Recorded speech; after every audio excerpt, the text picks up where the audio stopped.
Karena kan laut tuh terkenalnya bener-bener mistis dan angker. Akhirnya udah ya meninggal lagi deh. Sebenarnya Gunung Lawu sendiri itu nggak boleh ganjil. Ada pohon nih dua yang berdampingan, yang satunya dibungkus pakai kain kafan, yang satunya dibungkus pakai kain poleng atau kain bali. Tempat untuk pesugihan. Orang berburu gede banget tuh nangkring di carrier aku. Itu berubah mukanya jadi muka penuh gosong. Kayaknya kalau misalkan ada orang yang hilang di daerah situ nggak akan mungkin kembali.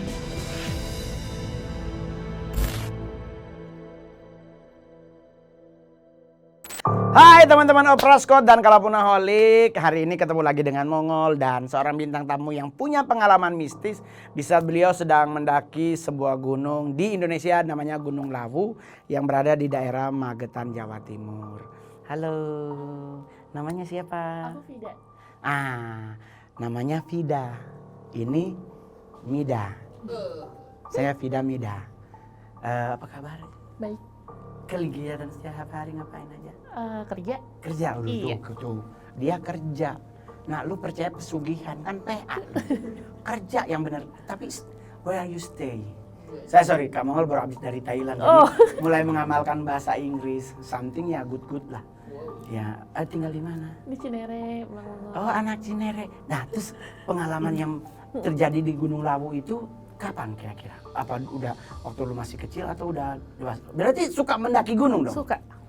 Terus di saat kerja sekarang masih melakukan aktivitas pendakian kalau ada yang ngajak? Masih? Kadang-kadang weekend sih, Jumat, Sabtu, Minggu pergi. Kadang solo hiking, kadang sama teman-teman.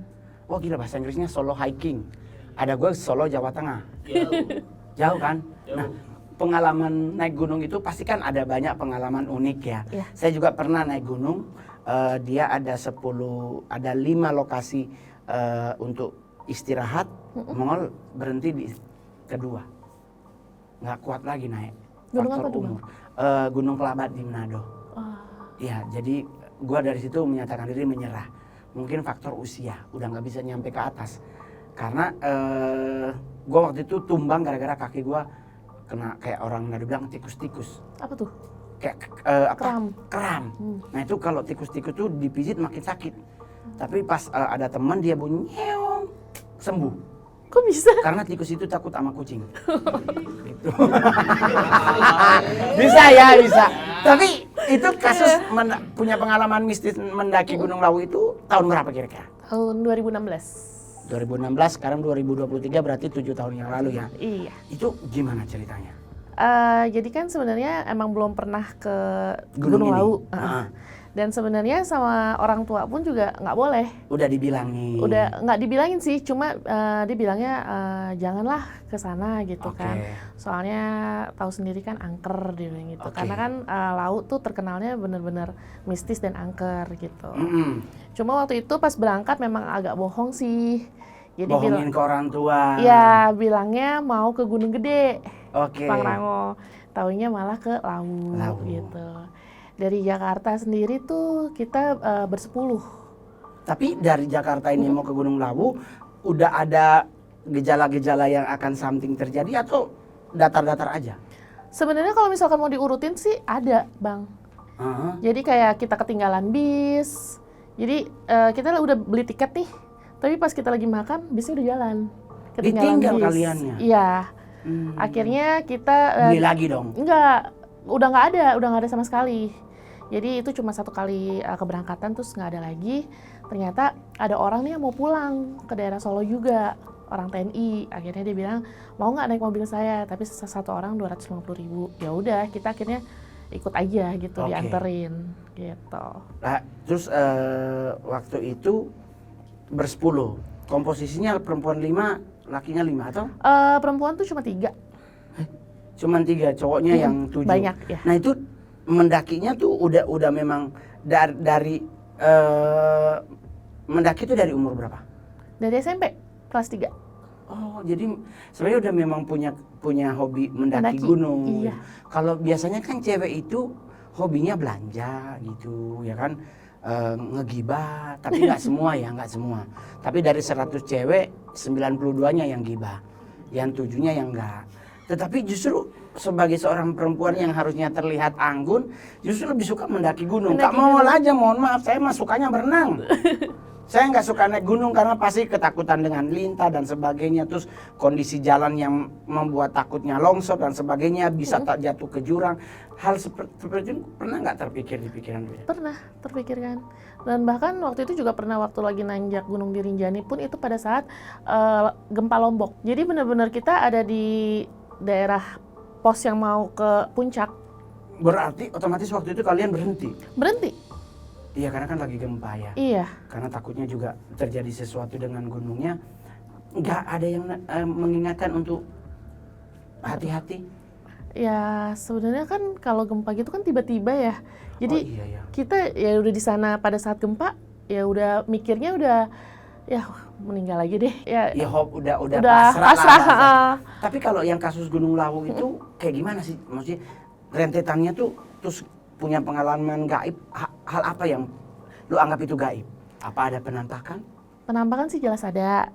Terus sama ketemu sama arwah. Ketemu arwah. Ya awalnya sih nggak tahu kalau itu arwah. Sebenarnya Gunung Lawu sendiri itu nggak boleh ganjil. Jadi itu dari Jakarta tuh kita bersepuluh nih. Sampai sana ternyata ada salah satu teman yang punya teman yang mau ikutan. Jadi nambah jadi 1 orang. 11. Yang harusnya 12 harus genap semua. Iya genap semua. Berarti akhirnya dengan kondisi 11 ditambahin lah sama sosok makhluk lain. Iya, ngikut juga sih. Terus udah gitu pada saat di briefing itu nggak di-share kan, jadi setiap kali kita pendakian itu kan ada salah satu orang yang kita jadiin kayak leader ya. Nah leadernya itu nggak nge-share ke kita. Jadi ternyata orang base camp itu sebenarnya udah tahu nih mana orang yang sensitif, mana yang enggak gitu. Jadi dia udah bilang kalau misalkan memang ada yang sensitif, harusnya bawa orang base camp salah satu gitu. Biar ditemenin dan biar didampingi lah gitu kan. Karena kan lewat jalur Candi Ceto ini bener-bener mistis banget gitu. Ada berapa pos? Posnya sih sampai 7 pos. Terakhir puncak. Berarti pos ke-8-nya udah puncak. Kan dihitungnya cuma sampai 7. Iya. Dari pos pertama sampai ke pos ke-7 itu ada pengalaman apa aja yang terjadi? Jadi sebenarnya aku tuh nggak sampai puncak. Jadi pendakian waktu itu kita kesorean Bang. Oke. Harusnya tuh nggak boleh. Jadi kalau misalkan mau malam sekalian, kalau mau pagi sekalian gitu. Sedangkan kita mendaki itu sekitar jam 2:30. Jam 3 sore? Iya, 2:30 sore itu kita baru mendaki. Udah dibilangin sama orang base camp buat malam aja gitu, tapi kita tetap ngeyel untuk tetap jalan jam segitu. Karena besoknya itu kan pulangnya itu kita ngejar waktu juga buat ke Jakarta karena pada kerja kan. Akhirnya kita jalan jam segitu, di pos 1 kita ketemu asar. Terus kita sholat dulu asar.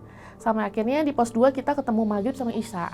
Oh jadi baru di pos kedua itu udah maghrib. Udah maghrib. Ya jam 7-an lagi udah mau isya. Iya udah, kondisi juga udah gelap mendung juga waktu itu. Oke. Terus Gitu. ada hal apa yang membuat ada mistis-mistis? Nah jadi pas di pos 2 itu kan kita selesai sholat nih. Sama sekali semuanya tuh nggak ada yang melihat 2 pohon yang berdampingan. Jadi ada pohon nih 2 yang berdampingan, yang satunya dibungkus pakai kain kafan, yang satunya dibungkus pakai kain poleng atau kain bali. Oke, yang bentuk catur itu. Iya, catur. Nah, kita tuh sama sekali nggak ada yang ngelihat sama sekali pohon itu. Dan ternyata baru tahu dari orang base camp kalau pohon itu adalah gerbang menuju alam gaib. Iya, karena sebenarnya Candi Ceto itu tempat untuk pesugihan kebanyakan. Konon kabarnya. Ya. Digunakan orang untuk melakukan hal-hal yang berhubungan dengan gaib.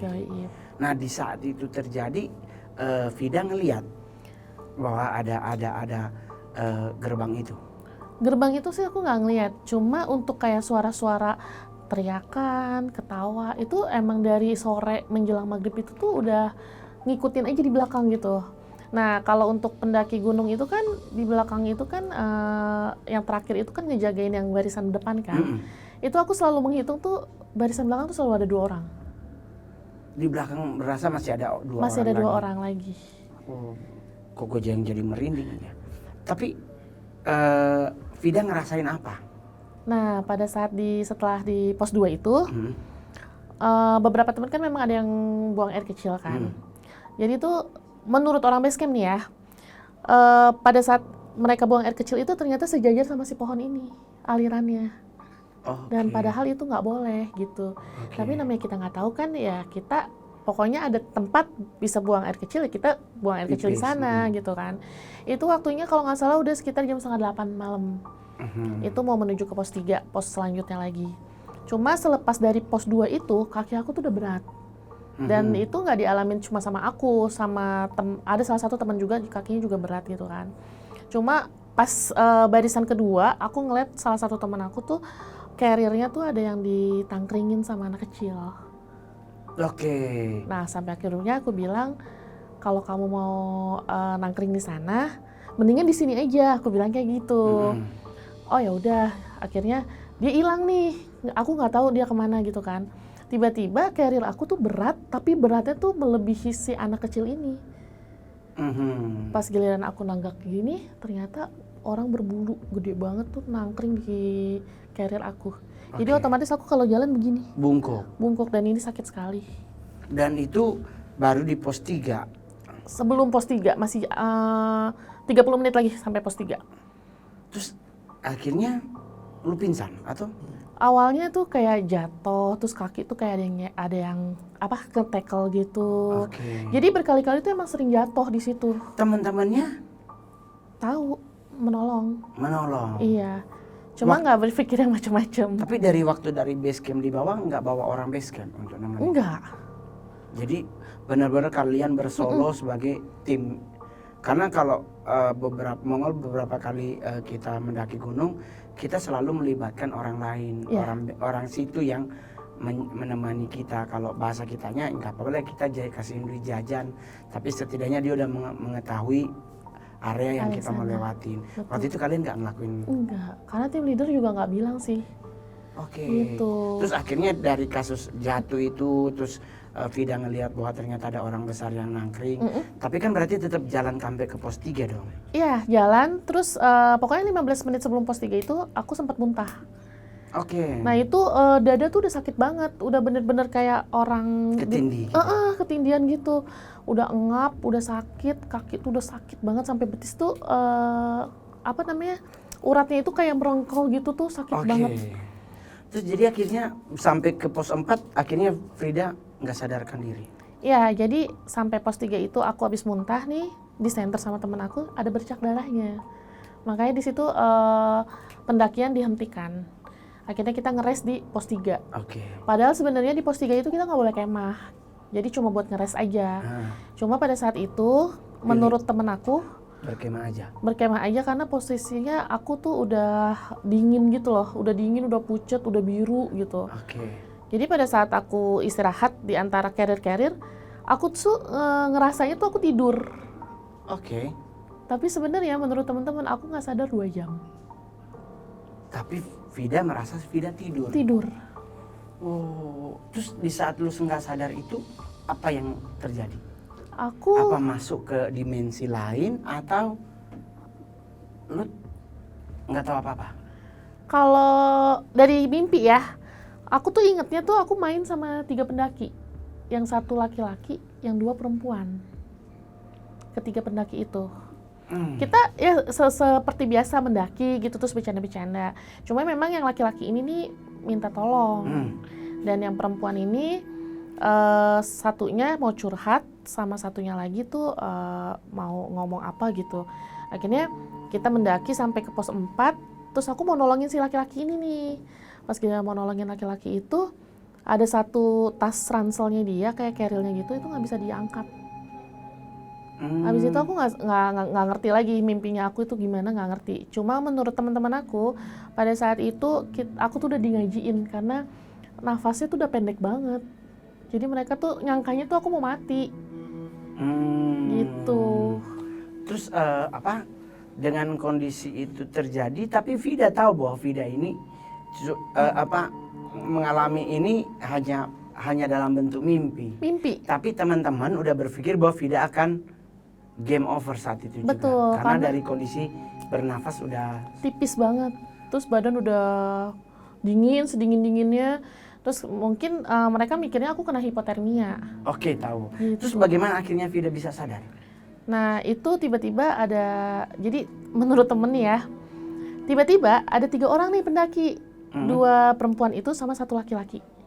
Terus dia nanya, kenapa gitu kan? Iya ini nggak bisa, belum bangun, belum sadar segala macam gitu kan. Terus oh ya udah, dia cuma gitu aja terus dia pergi.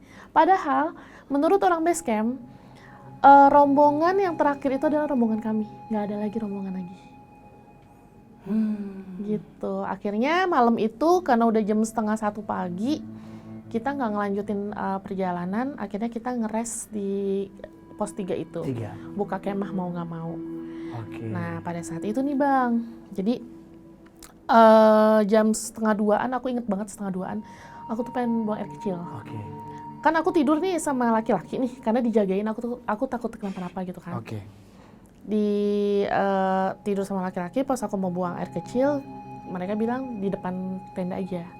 Jadi aku buang air kecil di depan tenda, salah satu teman aku nemenin di depan sambil ngerokok. Terus ngedengar suara gamelan. Vidanya yang dengar? Awalnya aku, ternyata dia juga ngedengar juga suara gamelan. Aku bilang sama dia kan, namanya kan Adam, ada suara gamelan. Iya gue tahu, dia bilang gitu kan. Udah diem aja, dia bilang gitu kan. Cuma aku tuh kayak kepo gitu. Jadi kan posisinya ini agak tinggi gitu kan. Ini agak tanjak gini. Terus pas aku begini ngelongok ke bawah gitu, itu ada iringan pengantin. Tahu pengantin Jawa yang pakai ini kan? Iya tahu. Yang apa sih namanya, kembang goyang ya? Iya, yang dari Melati. Yang kayak bisa goyang-goyang gitu loh. Iya, betul. Nah itu goyang-goyang gitu, dan pas aku ngongok gitu itu iring-iringan pengantin Jawa. Terus dia ngelewatin tempat kami. Tapi teman lu lihat? Temen aku cuma ngedenger si suara gamelannya itu. Tapi nggak lihat? Nggak ngeliat. Tapi Vida lihat? Aku ngeliat. Habis itu kita masuk ke dalam tenda, dan saat itu tenda diteror. Kayak ada yang lari di sekitaran tenda, terus ininya tenda tuh, talinya tenda tuh getar sendiri gitu, kayak ada orang yang nyenggol. Terus ada suara kuda, terus berkali-kali tuh suara gamelan tuh muter-muter di situ aja, suara orang teriak. Pokoknya sampai jam 5 pagi tuh kita nggak ada yang tidur. Karena benar-benar ketakutan banget. Dan yang ngedenger itu bukan cuma Vida doang, tapi justru teman-teman yang lain juga dengar. Iya. Yang ngelihat cuma Vida saat itu? Aku saat itu. Teman yang lain? Tapi kalau teman yang lain melihat itu katanya sosok yang gede banget. Itu tuh lagi kayak duduk bersila gitu di depan tenda gitu. Terus yang hubungannya dengan kebakaran Gunung Lawu itu apa? Nah, jadi tuh besoknya nih, kan kita bangun nih kesiangan jam 9 pagi, kita briefing nih, aku pasti otomatis ditanya dong, gimana Fit, mau lanjut nggak? Ya, karena aku merasa nggak kenapa-napa, aku bilang ya udah lanjut aja, aku bilang gitu kan, aku nggak kenapa-napa, sehat gitu kan, ya udah yuk lanjut gitu kan, jalan nih ke arah pos 4. Ternyata di pos 4 itu kan ada satu tanjakan yang dia naiknya harus pakai megang pohon gitu. Jadi itu benar-benar seperti hampir 90 derajat lah gitu. Pada saat aku lagi megang pohon begini, kaki aku mau melangkah begini, aku kan nunduk dulu tuh pas aku dangak gini, itu ada 3 sosok laki-laki sama perempuan itu, mukanya tuh di depan aku. Awalnya mukanya di depan aku itu mukanya biasa aja. Sampai aku, lah itu kok kayak yang di mimpi gue deh, gitu.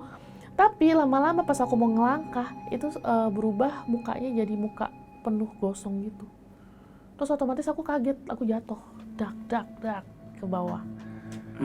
Habis itu aku udah nggak mau naik lagi. Aku langsung lari selari-larinya di gunung itu, terus dikejar sama temen aku. Membuat Vida kapok nggak naik gunung? Enggak sih. Enggak. Maksudnya kan orang lain kan kalau punya pengalaman traumatik yang serem, yang spooky nice to meet you, dia memilih kegiatan yang lebih mungkin bersepeda, main bulu tangkis atau apapun. Tapi Vida nggak ada kepikiran untuk gua berpindah hobi lah, mungkin ngumpulin perangko gitu. Enggak, tetap mau naik gunung. Atau teman Mongol kerjaan dia adalah nyolong sabun hotel, dikumpul di rumahnya. Nah, itu kan hobi baru. Tapi sampai hari ini masih tetap mendaki gunung? Masih tetap. Nggak ada rasa kapok gitu? Enggak. Malah justru kayak dari mendaki gunung itu aku jadi punya banyak cerita gitu. Jadi ya... Jadinya kayak ngegeng, mutualan di media sosial. Nah itu yang lucunya itu, jadi pas aku sampai di base camp kan, ternyata tuh aku kerauhan. Apa tuh kerauhan? Kemasukan, Oke, kerasukan. iya, oke, kemasukan. Terus sampai di base camp, aku ditanya-tanya namanya siapa segala macam pakai bahasa Jawa kan. Aku nggak ngerti tuh bahasa Jawanya tuh bener-bener kromo banget. Iya, kromonya. Dari tindak pundi gitu Ya, J. J gitu kan. Terus salah satu orang base camp namanya Pak Baskoro itu bilang namanya siapa Mbak, bilang gitu kan. Terus dia cuma ngelihat ke arah meja pendaftaran. Mungkin orang base camp udah ngerti kali ya. Terus dia bawain buku, terus dikasih ke aku. Terus katanya aku ngebet buku tuh. Terus aku nunjuk salah satu nama KTP. Iya. Aku tunjuk gini. Terus seluruh orang base camp tuh langsung pada astagfirullah gitu. Dan ternyata memang sosok ini memang suka ngikut gitu atau suka. Berarti beliau udah meninggal berarti ya. Iya, salah satu korban itu. Dan akhirnya aku diceritain kalau misalkan waktu tahun 2015 itu, nah itu kan aku naik kan September ya 2016 dan ternyata itu Oktober 2015 kejadiannya. Berarti kurang lebih baru setahun. Jadi itu katanya 3 orang ini yang jenazahnya itu susah diidentifikasi sampai lama lah pokoknya karena memang tingkat luka bakarnya tuh lebih parah gitu. Berarti mereka adalah bagian dari korban bencana Gunung Lawu itu. Iya, 7 orang dari 7 orang yang meninggal. Total meninggal 7 orang. Yang ikut Vida itu 3. Iya. 2 perempuan, 1 laki-laki. Terus kata mereka yang di base camp itu gimana? Ya udah akhirnya orang base camp itu nanya-nanya kan, kamu ngeliat apa aja segala macam gitu. Aku rinciin tuh dari Pasar Dieng.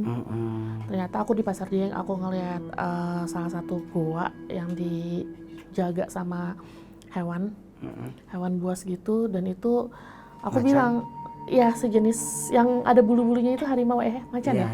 Nah itu terus aku bilang kayaknya kalau misalkan ada orang yang hilang di daerah situ nggak akan mungkin kembali.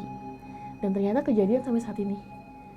Udah ada beberapa yang hilang di situ kan nggak ditemuin jasadnya, terus berarti berpindah alam. Mungkin gitu. Harus bikin ruatan lagi untuk mengembalikan. Tapi apakah mereka kembali dengan kondisi hidup kita nggak ada yang tahu. Ya jadi di saat itu terjadi orang tua bagaimana? Pasti ngomel dong orang lu ngakunya ke Gunung Gede. Iya ngomel memang. Dan sampai di rumah tuh yang aku yang kaget banget adalah aku kan coba ya nge-searching karena kan aku hafal banget nih nama mereka nih. Aku coba nge-searching di Google. Oh namanya ini gitu kan. Terus aku lihat-lihat nih. Coba buka Facebook gitu kan. Aku buka Facebook. Ternyata aku udah temenan 5 tahun sama almarhum yang laki-laki. Dan aku udah temenan sama adiknya almarhum yang perempuan. Yang aku tunjuk itu tuh udah lebih dari 3 tahun. Tapi sebenarnya nggak saling kenal. Gitu, cuma kita temenan. Mungkin mereka berpikir bahwa udah sering follow back kali. Iya mungkin. Kalau dulu kan yang namanya Facebook kan kalau nge-follow ya follow back aja, follow back gitu kan. Gitu. Tapi dalam kondisi seperti itu Vida ngerasain apa sih Dek? Maksudnya kan kalau teman Mongol pernah naki gunung terus dia kayak kesurupan gitu terus dia nangis. Ya kata teman-teman aku sih aku di situ aneh-aneh. Menurut teman-teman ya, kadang aku nari-nari, meraung, terus nangis dan terakhir itu sebelum aku pulang ke Jakarta itu aku dimandiin. Jadi di Candi Ceto itu tuh ada namanya sendang. Tahu. Nah, dibawa ke sana, ke sendang, terus aku teriak-teriak karena aku nggak mau dimandiin sama di sendang itu. Karena yang jaga sendang itu kan ada pohon tuh. Itu pohonnya yang jaga kayak orangnya cantik Dewi, tapi badannya ular. Rambutnya tuh panjang banget. Aku di situ ketakutan katanya. Terus teriak-teriak, lari, terus ditarik lagi pada saat tapi aku ngerasa ya, pada saat dimandiin itu aku bener-bener kayak disabet sama sapu lidi. Sakit banget, perih banget. Gitu. Dan di saat setelah selesai itu baru merasa ringan. Tapi sebenarnya saat di base camp itu aku silih berganti yang masuk. Sampai akhirnya orang base camp bilang, ya udah nanti kalau udah sadar nih pulang aja dulu, dia bilang gitu. Tadinya kan kita mau bermalam dulu di situ nunggu teman-teman aku yang lain gitu kan, biar kita pulangnya bareng-bareng gitu. Tapi orang base camp udah bilang jangan di sini dulu deh, bilang gitu. Pulang dulu. Dan akhirnya Vida pulang. Iya, diantar Sampai pulang. hari ini sosok-sosok yang itu masih menghantui diri lu atau tidak? Masih. Masih datang dalam alam mimpi lu atau tidak? Masih. Dan apa yang lu lakuin? Ya palingan kalau misalkan mimpi gitu, aku cuma bisa berdialog sama adiknya aja sih, adiknya almarhum. Sama yang almarhumnya nggak bisa? Ya tanya kenapa, cuma terakhir itu dia tetap kekeh minta untuk dibawa pulang tas kerilnya. Mungkin kalau sekarang tas kerilnya udah jadi lumut kali ya. Itu di sana bener-bener ada loh tas kerilnya, berdiri tegak. Nggak rusak, nggak kebakar, cuma cemong-cemong aja. Terus Vida nggak ada keinginan untuk membawa? Insya Allah tahun depan kalau enggak habis lebaran ini aku balik lagi ke Lawu. Ke Lawu? Vida udah punya berkontak dengan keluarganya? Sudah? Sudah. Ajak orang tua ibunya. Tapi nggak mungkin bang, kan udah tua sekali. Nggak usah dibawa, doanya. Doanya ya? Doanya, izinkanlah mamanya ngedoain lu, ngeberi restu untuk lu bawa carrier itunya. Iya. Karena apa ya, itu terjadi kondisi beliau belum siap, tetapi itu udah terjadi. Kayaknya sih aku mungkin pengen mencoba ngajak calon istrinya. Penyesalannya dia kayak apa ya, kalau bahasa kitanya tuh kayak ketebalannya itu di atas ambang rata-rata. Karena dia belum siap, tapi itu udah terjadi, dia harus menerima dengan kondisi itu. Berarti di saat dia menyatakan diri, menunjukkan dirinya kepada dirimu, berarti dia berharap engkau membantunya, meringankan. Betul. Jadi lu bawalah. Kalau Mongol sih lebih ke orang tuanya. Ke orang tuanya aja, karena dia dekat dengan ibunya. Kepala gue sakit.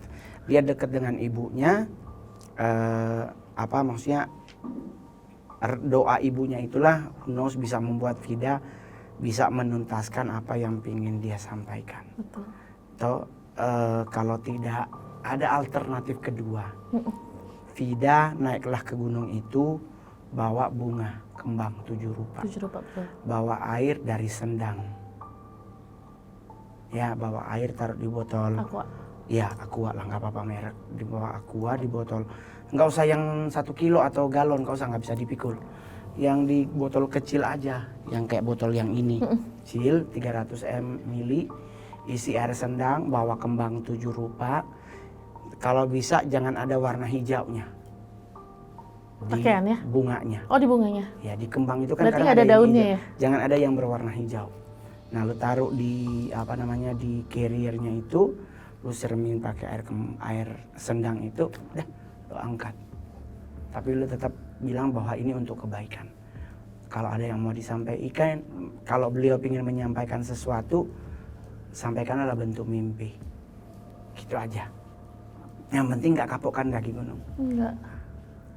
Tapi selain Gunung Lawu, ada gunung lain ya? Nggak, yang sejujurnya punya kesan yang mendalam juga. Banyak sih. Nggak apa-apa, ceritain aja, gue juga tahu. Gunung Kencana yang ketemu pocong. Sorry, rese amat sih pocong naik gunung, gimana dia naik? Masuk ke kamera lagi, di foto. Ada di kamera. Ada. Wow, pocong PA ya, naki gunung, orang kita aja waras susah naik. Terus gimana nahan kayu ya? Dia pakai gigi ya. Tapi justru di gunung itu banyak hal-hal yang terjadi yang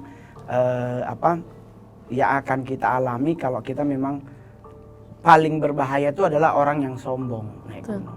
Ada orang yang wah kecil mah gua udah pernah Mount Hermon juga gua udah pernah ke Gunung Everest gitu, padahal baru juga naik serupan. Jadi kadang kesombongan itu adalah salah satu hal pintu gerbang untuk kita bertemu dengan hal-hal yang tidak baik.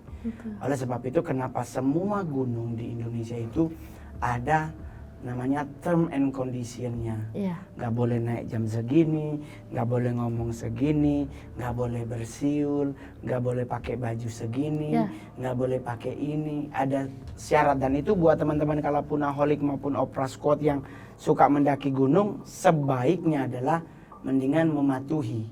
Betul. Mematuhi itu adalah bagian dari kompromi, tapi tidak menyembah. Tuh, jadi kadang-kadang berarti kita cupu bang kalau kita.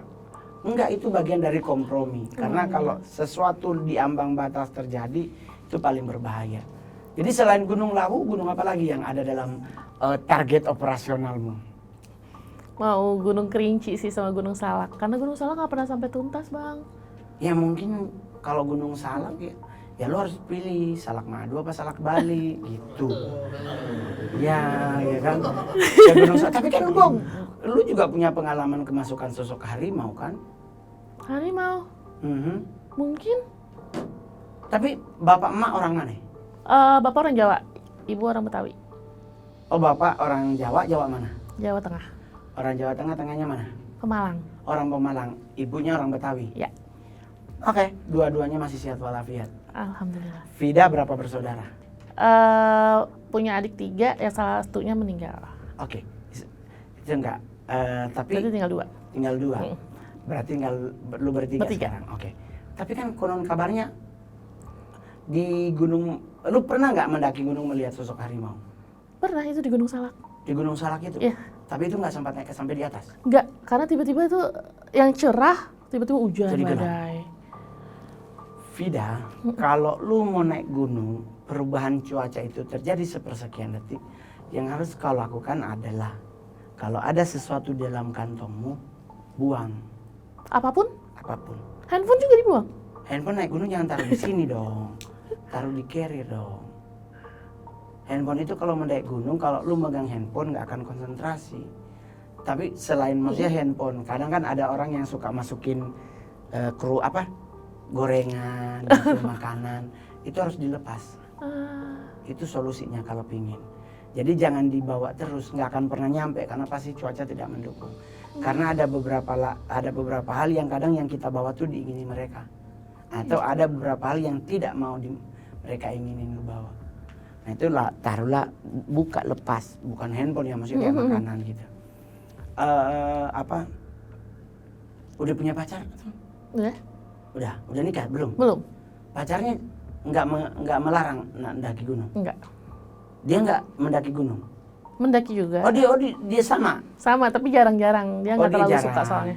Oke, berarti kalau ke Gunung Lawu udah, berarti tugasmu adalah sebelum ke Gunung Salak kembali, pergilah ke Gunung Lawu. Ya. Lakukanlah tahun ini. Insya Allah. Karena kalau tahun ini kau lakukan dengan sempurna, pendakian selanjutnya kau akan naik level. Dan kau tidak lagi dalam posisi menjadi seorang yang hanya didatangi dalam mimpi, tetapi in front of you, lu bisa ngobrol. You can talking with him atau with her. Yang penting career tadi selesaikanlah. Dan selamat datang di dunia mistik. Serem banget. Enggak lah, setidaknya kan lu udah bisa, maksudnya gini, lu udah pernah ngalamin dalam hal mimpi, dalam hal ini, nah sekarang waktunya lu udah melihat. Tetapi kan seyogyanya keberanian itu udah mulai ada dalam diri lo. Iya. Ya kan? Udah. Jadi dengan kondisi terjadi sekarang, kan kemarin kan video kamu naik di podcast sama salah satu artis. Kenapa di take down? Ada teror misi. Emang konten sama artis siapa? Ada salah satu artis. Pemain sinetron? Enggak. Penyanyi? Enggak. Pemain basket? Yes. Kenapa di take down? Kurang tahu sih. Yang take down lu atau dianya? Dianya. Dianya, kenapa ada pengalaman aneh? Nggak ngerti.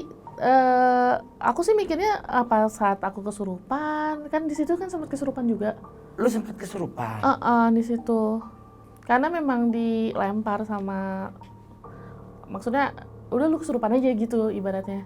Kayak misalkan nih Bang Mongol bisa nih gitu kan. Aku kan syuting kan sama orang juga kan, orang lain juga kan. Misalkan Bang Mongol bisa nih, terus nih gue kasih lu biar kesurupan kayak gitu. Maksudnya kayak dikasih gitu loh. kayak dimasukin gitu. Jadi pas giliran kesurupan itu muntah-muntah, mungkin itu YouTube-nya sensitif atau gimana, aku nggak tahu sih. Cuma baru 57 menit udah hilang videonya. Kenapa tuh? Apa mungkin via YouTube kali ya yang bisa jadi kan? Bisa jadi karena mungkin ada beberapa hal yang term and condition YouTube tuh sekarang makin aturannya udah mulai ribet. Tetapi tidak, Kak Mongol mau nanya nih. Ya, Di saat itu terjadi kesurupan, menurut orang itu lu kesurupan siapa? katanya sih harimau. Katanya harimau. Katanya. Katanya dia. Iya. Tapi gue juga tanya sama lu. Lu merasa nggak itu harimau? Enggak. Enggak kan? Nah, lu kesurupan menurut lu siapa? Sosok aja. Tapi dia bukan harimau. Bukan. Terus mereka menyembuhkan lu, menyadarkan lu dengan apa? Kayaknya nggak disembuhin atau nggak disadarin, kayak diri sendiri deh. Berarti lu akan mengalami hal yang sama kembali. Mungkin. Jadi solusinya adalah pemberesan diri lu dari sisi agama. Ya. Lu sebagai orang muslim, rajinlah baca Al-Fatihah. Betul. Rajinlah baca ayat kursi. Rajinlah baca 2 ayat ini. Secara setiap hari lu kalau mampu ganjil, lakukan ganjil. Tapi kalau lu mampu hanya 1-3 nggak apa-apa. Tapi setiap hari lu mulai. Karena kenapa? Setidaknya spiritual foundation itu akan terbangun sempurna. Jadi kalau bisa, kalau seandainya memungkinkan Vida, di saat lu ditantang untuk kesurupan, lu harus selalu ingetin ke orang-orang bahwa lu harus di cleansing. Bukan lu yang menyadarkan dirinya. Karena lu disambit, Betul. bukan lu kesambit. Betul. Beda kalau lu kesambit. Ini lu disambit, berarti lu dimasukin. Nah dimasukin nggak diambil kembali. Yang masuk itu nggak akan kemana-mana. All around you. Dan itu berefek pada siapa? Keluarga lu, usaha lu, pekerjaan lu, teman-temanmu. Akan merasakan kadang-kadang siklus yang tidak enak. Karena mereka pasti akan ngerasain ada sosok-sosok tertentu yang harusnya nggak ada di lu. Ya. Tapi disambit ke lu. Orangnya misalnya nggak kepingin gua gampar. Nggak boleh begitu. Sehebat apapun kita, di saat kita kemasukan nggak boleh begitu. Kayaknya sih emang nggak di cleansing. Kayaknya sih soalnya kayaknya aku Lu sadar sendiri? Kayaknya sih. Masalahnya dek lu kuat. Tetapi kan orang-orang di keliling lu, apakah mereka kuat kalau mereka melihat ada sosok lain di belakang lu? Ada orang yang mengintai lu. Lu mau kemana lu merasa kayak ada something yang gak nice. Nah itu kan berarti sambitan itu. Nah bagaimana caranya membentengi diri? Balik lagi adalah ke sisi agama. Ke sisi Tuhan yang paling benar. Karena kalau udah Tuhan, udah dia bilang kun fayakun, udah Terjadilah. terjadi. Kalau agama Kristen bilang tuh tiada yang mustahil bagi Tuhan. Jadi ada beberapa sosok yang dalam diri lu, itu bukan lu yang punya. Tapi sambitan. Sambitan. Itu yang nggak boleh. Jadi kalau besok lu diajak ngundang konten terus lu disuruh kesurupan lagi dek, cuma dapat 5 juta, 1,5 juta dek, mendingan bilang lu aja yang kesurupan sini gua injek gitu. Maksudnya gini. Dan buat teman-teman yang suka melakukan demonstrasi seperti itu, sebaiknya demonstrasinya sah-sah aja. Tetapi yang nggak boleh adalah dibiarkan. Harus dek, karena sosok-sosok ini tuh gue kalau boleh jujur gue ngeliatin ada 2 sosok yang sangat tidak bersahabat tuh ada di diri, yang ada bukan di diri lu. Gimana tuh bang? In front of you. Ya. Apa tuh? Nah sosok ini adalah sosok yang nggak baik. Kadang bisa menggagalkan segala sesuatu yang indah dalam hidup lu. Betul. Nah kalau bisa nih lu dalam setiap malam jam 12 lewat 1 atau lewat 2 lu cobalah baca Al-Quran gitu, tadarusan kayak mungkin malam Jumat atau apa, udah yang lain-lain itu, terus lu proklaim diri namanya. Lu proklaim diri bahwa gua adalah milik Allah, gua percaya Nabi Muhammad adalah nabiku. Nah, lu yang bukan bagian dari Allah, bukan bagian dari nabiku, kalau boleh mundur 7 langkah, 8 langkah, atau kalau perlu jangan ada. Karena sampai kapanpun dek, keberhasilan ada di depan mata, selalu gagal di hari ending, di hari hanya. Bener sih bang. Begitu. Kenapa gue bacain orang? Ya kan? Jadi mendingan itu. Jadi cukup 3 kali lakuin itu. Lu tadarusan, lu kalau nggak mampu tadarusan lu bacain Al-Fatihah, karena Al-Fatihah itu kan doa kepada nabimu, untuk orang tuamu dan untuk dirimu sendiri. Terus lu bacain ayat kursi. Lu perempuan tapi ingat, jangan lagi datang bulan, sucikan diri lu dalam posisi lu lagi bersih. Lu lakuin itu juga. Teman-teman di rumah kalau pingin hidupnya indah, hidupnya merasa nyaman, merasa santai, adalah mendekatkan diri lu kepada agama, jangan kepada orang lain. Betul. Dan gue percaya mudah-mudahan lewat konten malam ini yang itu boleh gue bantu geser, tetapi nggak boleh mempengaruhi hidup lu. Mudah-mudahan kedepannya lu bisa sukses. Dan buat Kalapunaholic dengan Oprasko juga sama. Mudah-mudahan setelah bulan puasa ini selesai, Anda menang 30 hari berpuasa, atau mungkin ada yang ya gue lalai 2 hari tapi masih bisa dibayar. Lakukanlah tugas dan kewajibanmu, sisanya biarkanlah Allah yang membuat dirimu jadi indah. Jangan lupa di like, di subscribe. Yang paling penting itu subscribe, karena dengan engkau menjadi subscriber dari Kalapuna, dari Oprasko, engkau menjadi bagian dari keluarga. Oke, saya Mongol, bye bye. Makasih ya Fidaya. Kasih salam buat orang tua. Bang Mongol mau ikut pendaki nggak? Mau banget sih. Mau kalau nggak ada job. Dadah.